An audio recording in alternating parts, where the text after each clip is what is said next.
US President Donald Trump, under fire over his government's handling of the Epstein files, has escalated his attack strategy, and he's now directly targeted his predecessor.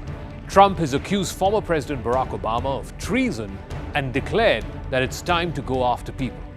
Speaking to reporters at the Oval Office, President Trump condemned questions about the disgraced financier Jeffrey Epstein as a sort of witch hunt.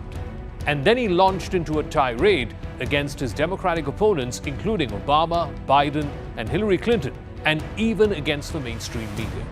But you know what? If you look at those papers, they have them stone cold, and it was President Obama. It wasn't lots of people all over the place. It was them too. But the leader of the gang was President Obama, Barack Hussein Obama. Have you heard of him?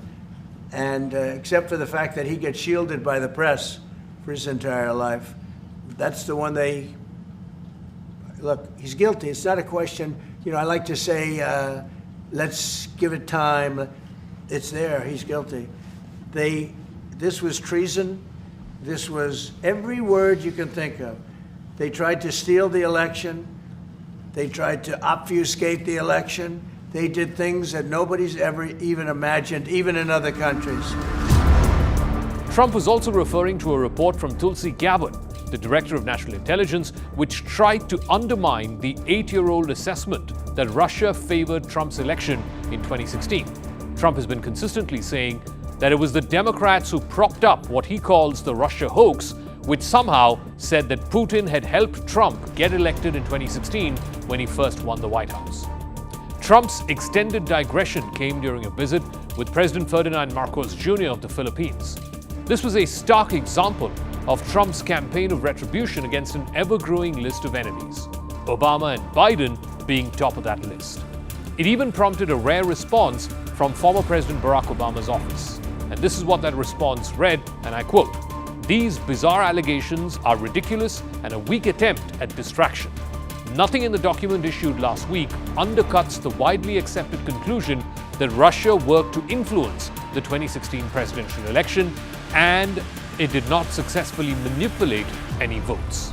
Unquote. After Trump's no-holds-barred attack on Obama, reports continue to surface about Trump's own troubled relationship with Jeffrey Epstein. CNN published photographs of Epstein at Trump's 1993 wedding to Marla Maples, who is the president's second wife. They even spoke to Epstein's brother, who claimed that both Trump and his late brother were extremely close friends. It was about 2006 when he first got into trouble. You know, it's known prior to Jeffrey's death, you know, I hadn't seen him for 7 years, although we were always in touch, you know, communication with telephone or emails, but we just never got together. And for the 12 years prior to that period of time, from like 2004 until 2008, we only got together maybe a half a dozen times or so, but we were always in contact. And in 2006, Jeffrey asked me to come up to his place uptown.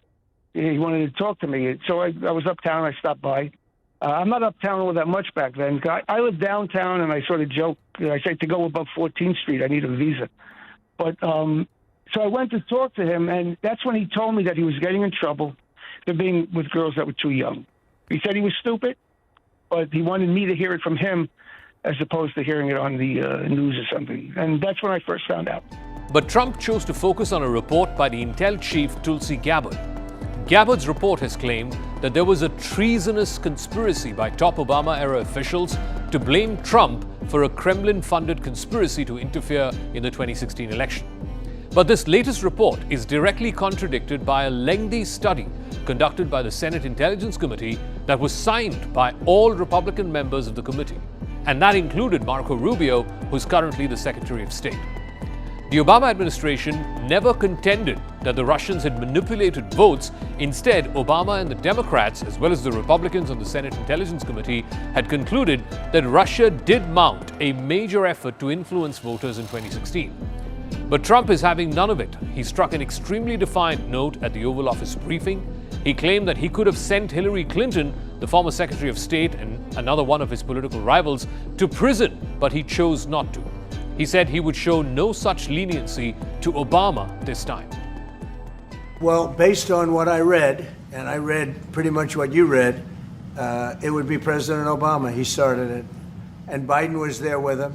and Comey was there, and Clapper, the whole group was there.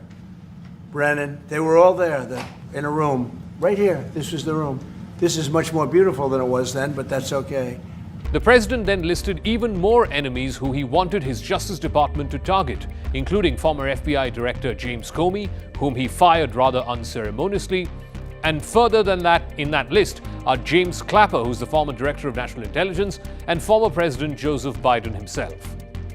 Trump's campaign to exact revenge against his perceived enemies has taken on many forms over the years.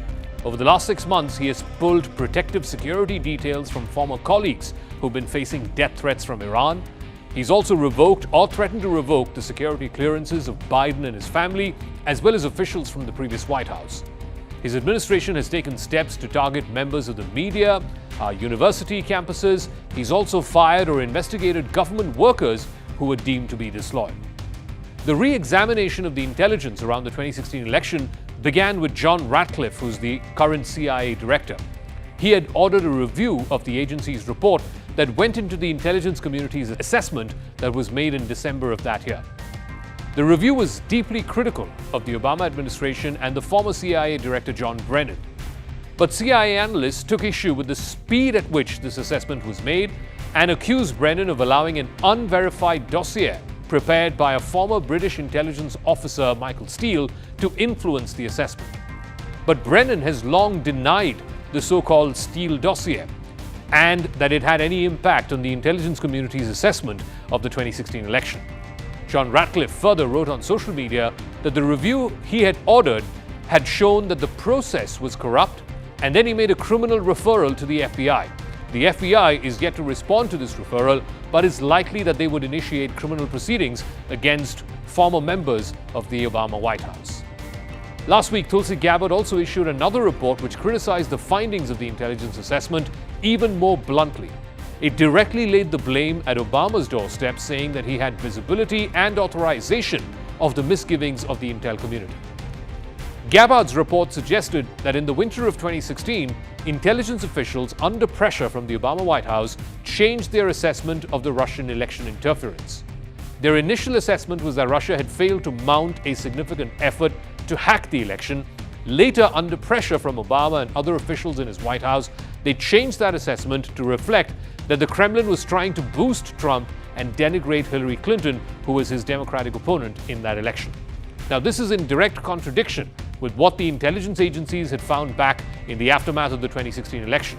Intelligence officials had concluded that Russia had not engaged in any major effort to hack election systems and to change actual votes, but they also believed and wrote in that report that Russia had tried to influence the election in various ways by releasing hacked documents that would harm Hillary Clinton and sow dissent.